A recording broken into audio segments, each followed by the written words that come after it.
నా పేరు బి చంద్రశేఖర్ అండి. కొండాపూర్ పంచాయత్ సెక్రటరీగా గత 1 సంవత్సరంగా విధులు నిర్వహిస్తున్నాను.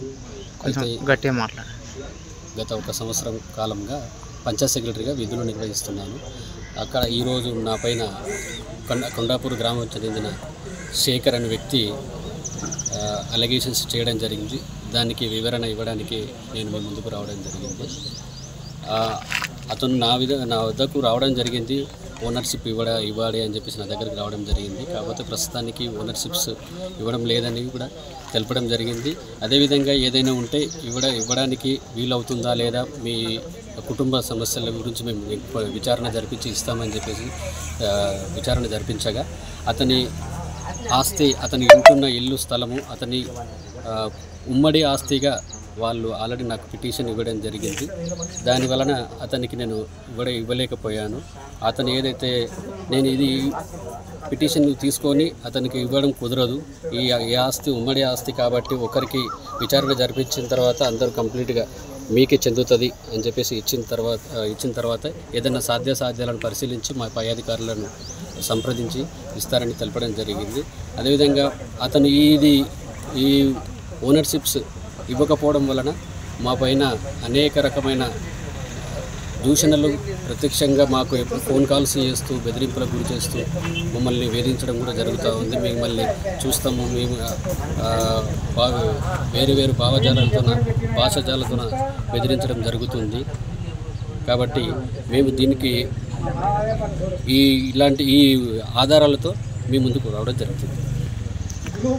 అతనికి ఓనర్షిప్, శేఖర్ అనే వ్యక్తికి ఓనర్షిప్ ఇవ్వడానికి మీరు ఒక మధ్యవర్తిగా పెట్టుకొని అతని దగ్గర 40,000 డిమాండ్ చేశారని అతను ఆరోపించిండు. దాని గురించి ఏమంటారు? అది పూర్తిగా అవాస్తవం అండి. అది పూర్తిగా అవాస్తవము.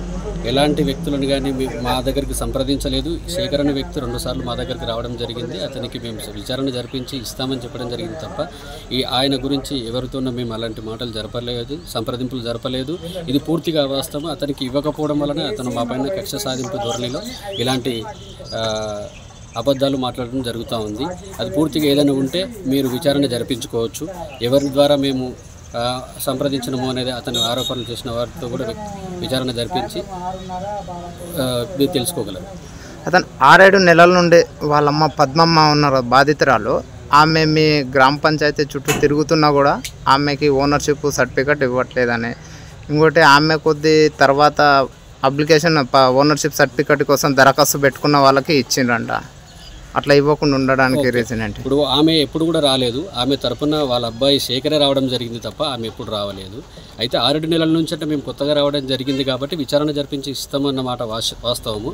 అయితే అతని తర్వాత ముందుగానే అప్లికేషన్ పెట్టుకున్న వాళ్ళకి మేము ఓనర్షిప్ అనకుండా మా యొక్క డాటా జస్ట్ మా ఆన్లైన్ రికార్డులో ఉన్న డాటాని ఇవ్వడం జరుగుతుంది తప్ప ఓనర్ మీరే అని నిర్ణయించే అధికారం మాకు లేదు, ఎప్పుడు కూడా ఇవ్వలేదు. అది కూడా వీళ్ళకి ఇవ్వకపోవడానికి కారణం ఏంటి అంటే వారి యొక్క ఆస్తి ఉమ్మడి ఆస్తి అని చెప్పేసి వీళ్ళ వారసులు అంటే ఇతను వాళ్ళ ఆడబిడ్డ కూతురు, ఆడబిడ్డ కొడుకు అని చెప్పేసి వీళ్ళు ఈ విలేజ్కి సంబంధించిన కాదు, వేరే విలేజ్కి సంబంధించిన వాళ్ళు ప్రస్తుతానికి ఇక్కడ వచ్చి నివసిస్తున్నారు. మా యొక్క ఉమ్మడి ఆస్తి అని చెప్పేసి మాకు కంప్లైంట్ ఇవ్వడం వల్ల మాత్రమే మేము వీళ్ళకు ఆపడం జరిగింది.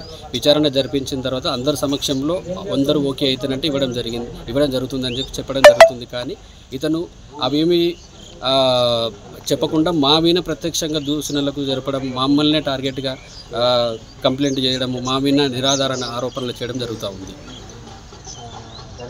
6వ తరగతి నుండి 10వ తరగతి విద్యార్థులకు గొప్ప అవకాశం. ఏపీ, తెలంగాణ మరియు CBSE విద్యార్థులకు ఎలాంటి అడ్మిషన్ ఫీజు లేకుండా సంవత్సరానికి కేవలం 1000 రూపాయలకే IIT స్టాండర్డ్స్ తో ఆన్లైన్ ట్యూషన్స్ చెప్పబడును. 15 ఏళ్ల సుదీర్ఘ అనుభవం గల ఫ్యాకల్టీతో క్లాసులు నిర్వహించబడును. ఇప్పుడే ప్లే స్టోర్ నుండి ధర్మవాహిని యాప్ ని డౌన్లోడ్ చేసుకోండి. వివరాలకు సంప్రదించండి 7893051526. లేటెస్ట్ న్యూస్ తెలుగు మరియు ఇంగ్లీష్ అప్డేట్స్ కోసం ఇప్పుడే క్యూన్యూస్ అఫీషియల్ యాప్ ని ప్లే స్టోర్ నుండి డౌన్లోడ్ చేసుకోండి. సరికొత్త సమాచారాల కోసం క్యూన్యూస్ వెబ్సైట్ ని ఫాలో అవ్వండి. ఛానల్లో ప్రాంతీయ, జాతీయ, అంతర్జాతీయ వార్తలు వీక్షించండి. లైక్ చేయండి.